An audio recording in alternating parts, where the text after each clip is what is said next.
எபிலிட்டில இருந்து ஒரு முக்கியமான ஒரு கணக்கு. ஏ என்பவர் பிக்கு வடக்கு திசையிலும் சி என்பவர் பியின் கிழக்கு திசையிலும் என்றால் ஏ என்பவர் சியில் எத்திசையில் இருப்பார். இந்த மாதிரி கணக்குக்கு ஃபர்ஸ்ட் இப்படி போட்டுருணும் டைரக்ஷனை. இது வடக்கு, இது தெற்கு, இது கிழக்கு, இது மேற்கு. ஓகேவா? இப்ப பாருங்க, ஏ என்பவர் பிக்கு, அப்ப பி தான் கணக்குல இருக்கணும். அப்ப ஏ என்பவர் பிக்கு வடக்கு திசை. வடக்கு திசைன்னா இங்க, அப்ப இங்க பி இருப்பாரு, இங்க ஏ இருப்பாரு. ஓகேவா?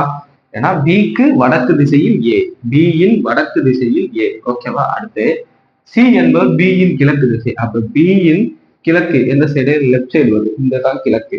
அப்ப கிழக்கு திசையில் சி. ஓகே.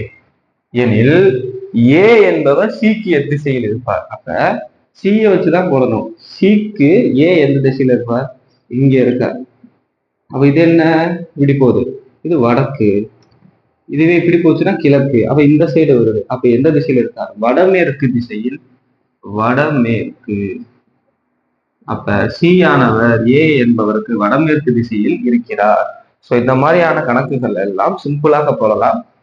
ஏ என்பவர் பிக்கு அப்படின்னா பியை வச்சுதான் ஏ, சி என்பவர் பிக்கு அப்படின்னா பியை வச்சுதான் சி. இதுதான் கான்செப்ட். இது தெரிஞ்சாலே ஈஸியாக போட்டுடலாம்.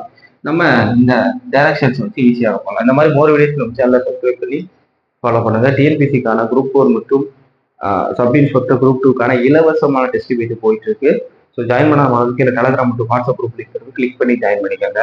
அதே மாதிரி இது வரைக்கும் நம்ம சேனலை சப்ஸ்கிரைப் பண்ணல அப்படின்னா மறக்காம சப்ஸ்கிரைப் பண்ணி டிஎன்பிசி படிக்கக்கூடிய நண்பர்களுக்கு ஷேர் பண்ணுங்க. அடுத்த வீடியோல சந்திப்போம். அது வரைக்கும் நன்றி, வணக்கம்.